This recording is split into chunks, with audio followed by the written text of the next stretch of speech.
Kwa jina naitwa Msomi Antipatius Anthony, ni daktari bodi ya nyama kanda ya Ziwa, ni mkaguzi. Tulikuwa na ufuatiliaji au operation ya wiki moja kwa ajili ya kupambana na kudhibiti uchinjaji holela ambao imekuwa ni changamoto kubwa hasa katika jiji la Mwanza na maeneo ya jirani, kutokana na kwamba nyama zinachinjwa mahali popote, lakini hasa katika nyumba za ibada, na baadaye hiyo nyama inaonekana kusambaa mitaani kwa wale waliopewa hiyo nyama wakiwa wanauza pasipo kufuata taratibu, na inauzwa mitaani, kitu ambacho kinahatarisha afya ya mlaji, kwa sababu kimsingi nyama inabidi ichinjiwe kwenye maeneo yaliyoidhinishwa kwa mujibu wa sheria, ikaguliwe kwa mujibu wa sheria, na iweze sasa kusambazwa au kutoka eneo moja kwenda nyingine kwa mujibu wa sheria kama inavyotuelekeza sheria ya bodi ya nyama.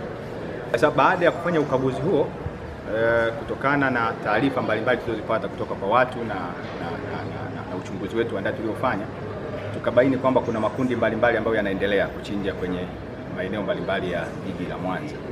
Kwa kushirikiana na jeshi la polisi na wenzetu wa jiji la Mwanza, halmashauri ya jiji la Mwanza, ofisi ya mkurugenzi kupitia ofisi yake ya idara ya mifugo, tukaanza ufuatiliaji.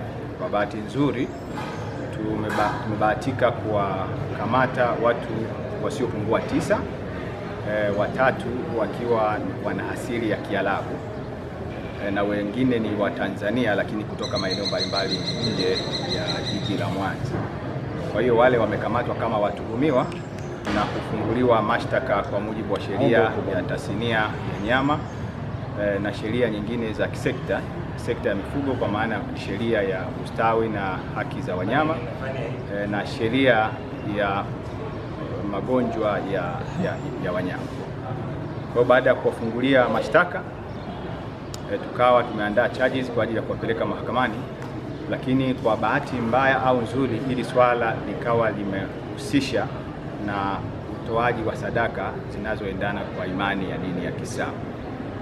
Kwa sababu hiyo, hawa wenzetu uingiaji wao au uanzishaji wa kazi zao za uchinjaji au kufuata misingi inayohitajika kwa mujibu wa sheria za dini ya Kiislamu. Kwa hiyo hata viongozi wao ambao ni BAKWATA hawakuwa na taarifa maalum ya kitu gani kinaendelea katika mitaa mbalimbali. Sasa baada ya hapo, baada ya kuonekana swala hilo lina mlengo wa dini ya Kiislamu, ikabidi hekima itumike, kwa maana ya kwamba viongozi wa dini ya Kiislamu BAKWATA wakatuita na wakaja kuwadhamini. Tukawa tumekubaliana kuandaa kikao cha pamoja ili kutengeneza mwafaka mzuri wa namna nzuri ya uendeshaji wa sadaka hizi bila kuathiri utaratibu, sheria na kanuni za nchi. Kwa ufupi, kikao kilikuwa na manufaa, kwa maana tumezungumza, tumewajengea uwezo, lakini pia tukaweka na maazimio ambayo umekuwa ndio msingi wa nini kinapaswa kufanyika baada ya kikao cha leo. Kwa hiyo baada ya kikao cha leo tumekubaliana yafuatayo. Moja, kwa sasa hivi wale wote wanaojihusisha na uchinjaji holela kwa mgongo wa utoaji wa sadaka kwa mazingira ambayo sio rasmi kwa mujibu wa sheria za nchi, tumesitisha rasmi na tukatoa maelekezo kwamba utaratibu wote wa uchinjaji wa sadaka hizo ufanyikie kwenye machinjio zilizokaguliwa na zilizorasimishwa kwa mujibu wa sheria ya tasnia ya nyama. Hatutegemei baada ya hapa kuona nyama zinazagaa mtaani, kwa sababu wale wanaopewa nyama hizo ndio wanakuja tena kuziuza mtaani, na pengine zimeshahifadhiwa na kuanza kuoza, ndio kuonekana kuuzwa mitaani na kuanza kuathiri afya za watu. Lakini hilo swala limeathiri kabisa utaratibu wa biashara ya nyama buchani, kwa sababu wafanyabiashara wa buchani wanalalamika kwa sababu nyama haziuziki tena buchani, kwa sababu watu wanauza nyama. Mguu mmoja unauzwa shilingi 2000, kilo moja ya mbuzi inauzwa shilingi 1000. Kwa unategemea kwamba watu sasa hawali nyama, kwa sababu nyama za mbuzi zote wameacha kula watu za buchani, kwa sababu wakijua kwamba hizi nyama zimetoka mtaani.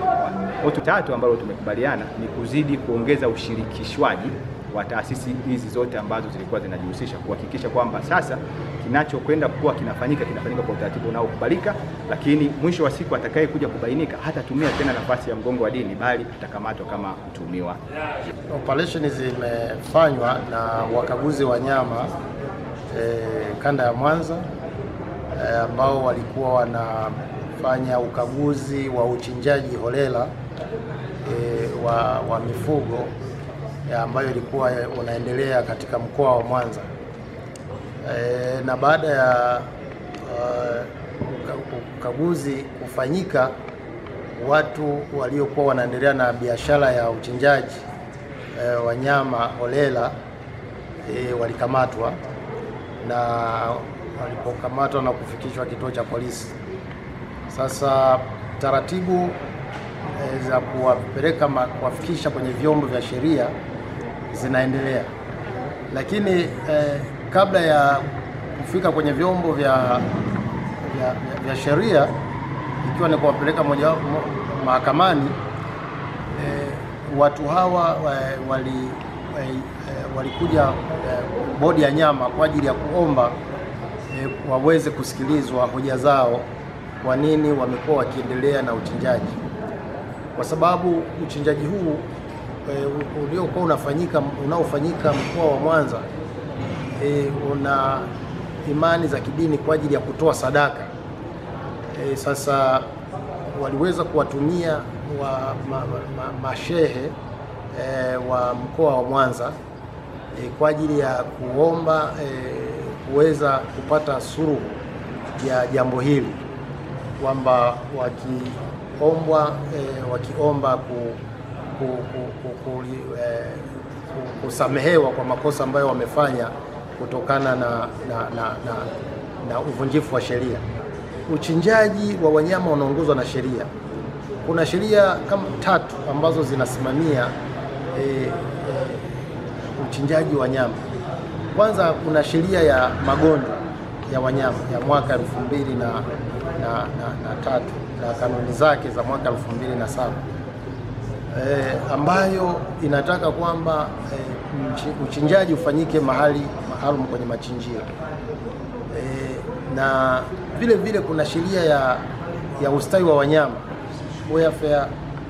Animal Welfare Act, ambayo nayo inaangalia ustawi wa wanyama, ni mnyama gani ambaye anatakiwa achinjwe na ni wakati gani, na uchinjaji huo ufanyike namna gani. Lakini vile vile kuna sheria ya 3 ambayo ni sheria ya tasnia ya nyama, ambayo inasimamia miundombinu mbalimbali ikiwa pamoja na machinjio, kwamba ili nyama bora iweze kupatikana lazima izalishwe, ikachinjiwe kwenye machinjio ambayo yako kwa mujibu wa sheria.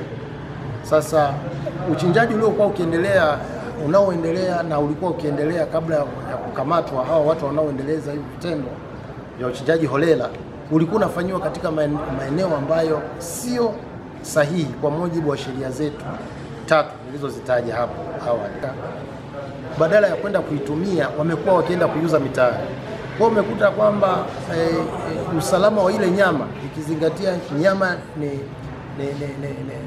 ni chakula ambacho ni rahisi kuharibika, unakuta kinauzwa mitaani tofauti na hakiuzwi kwenye vyombo vile ambavyo ni stahiki, kwa sababu nyama kwa mujibu wa sheria inatakiwa ikae muda wote kwenye hali ya ubaridi. Sasa unakuta watu wanauza nyama kwenye mabeseni na kwenye mitaa. Sasa kwa kuona hilo, tumeitikia wito wa viongozi wa dini walioomba baada ya kusikia operation imeendelea kuwakamata hawa watu, na hawa watu ni wa kutoka nje ya nchi. Unakuta wengine wanatoka Morocco, Misri, nadhani nchi kama Algeria. Kwa hiyo wanakuja, lakini kibaya zaidi tulichogundua na viongozi wa BAKWATA mkoa ni kwamba hawa wanapokuja ndani ya nchi yetu hawaripoti kwa BAKWATA, walikuwa kwenda moja kwa moja kwenye misikiti husika. BAKWATA baada ya kuona hili swala leo tumeamua kukaa nao, na wale watu wamekiri na wamekutwa na makosa 12. Makosa 12 ambayo kwa mujibu wa sheria zile 3, sheria ya tasnia ya nyama sura namba 421 na sheria ya ustawi wa wanyama Animal Welfare Act ya mwaka 2009, lakini vile vile na sheria ya magonjwa ya mifugo ya mwaka 2003 na kanuni zake za 2007 zimewakuta hawa watu wakiwa na makosa 12, na makosa hayo yana adhabu zake zinakwenda mpaka kifungo cha mwaka mmoja, miezi 6 na faini au vyote kwa pamoja. Ni sisi hapa tumekuja ajili yani tunatoa msaada kwa ndugu zetu. Awali ya yote kwanza tunashukuru uongozi wa bodi ya nyama, lakini pia viongozi wetu wa BAKWATA mkoa wa Mwanza katika haya ambayo leo hii ametukutanisha juu ya yale makosa ambayo tuliyafanya sisi ima kwa kutokujua nyuma. Tunaomba Mungu awalipe ujira zaidi duniani na akhera, sote kwa ujumla. Lakini tunashukuru kwamba baada ya yale ambayo sisi tumeyafanya, makosa yetu ya kutokujua, leo tumefikia hatua na viongozi wetu kukaa kujadili namna gani kutupa mwongozo wa kuyaendea hii kazi kwa ajili ya kufanya iwe fanisi zaidi. Hawa ndugu zetu wamekuja kwa ajili ya kutoa sadaka na tukishirikiana pamoja, lakini bila ya kuvunja sheria za nchi. Na kwa hivyo tuko tayari kuzifuata sheria za nchi kwa mujibu wa sheria zinavyotutaka tuishi na tugawe sadaka hizo. Asante. Naomba kuwashukuru viongozi wetu wa bodi ya nyama pamoja na mwanasheria mkuu pamoja na viongozi wetu wa dini kwa kutukutanisha katika jambo hili ambalo ni la kheri. Sisi tunaahidi kusikiliza na kutekeleza yale ambayo mwanasheria mkuu atatupa pamoja na bodi ya nyama ili kuweza kufikia lengo la kitu ambacho kimetukutanisha hapa. Mimi kwa jina naitwa Ustadh Twaha Bakari Utali, ni msaidizi wa Shekhe wa mkoa wa Mwanza. Wengine walikuwa wanakuja na wakifika Mwanza wanaripoti BAKWATA mkoa. Kuna wengine walikuwa wanakuja basi wanapokelewa na watu wengine huko wanaanza hiyo shughuli ya uchinjaji. Taratibu wote tukashirikiana na uongozi wa bodi ya nyama mkoa wa Mwanza, lakini pia pamoja na madaktari wa mifugo mkoa wa Mwanza, tukabaini kwamba kuna haja ya kukutana na kuhakikisha kwamba jambo hili tunaliweka sawa wale ambao hawatii masharti. Lakini ndugu zetu wa bodi ya nyama walikwenda mbali zaidi, wakaanzisha operation. Operation hiyo ilikuwa ni kuwakamata wale ndugu zetu wanaetoa sadaka za nyama wenye uchinjaji holela ambao haukubaliki kisheria ya serikali. Walivyofanya operation, kuna baadhi ya watu waliwakamata makundi mbalimbali, na walivyowakamata wakawapeleka polisi. Walivyokwenda polisi, sisi kama viongozi wa BAKWATA mkoa, jukumu hili ni letu, na sisi tuna nia ya hawa watu waendelee kutoa sadaka. Hatuna nia mbaya, tunawahitaji sana watu ambao wanasaidia jamii kama hawa, wamekuwa wakifanya kazi vizuri. Sisi tukaamua swala hilo tufanye mazungumzo na uongozi wa mkoa wa bodi ya nyama pamoja na idara zote zinazohusika na jambo hili.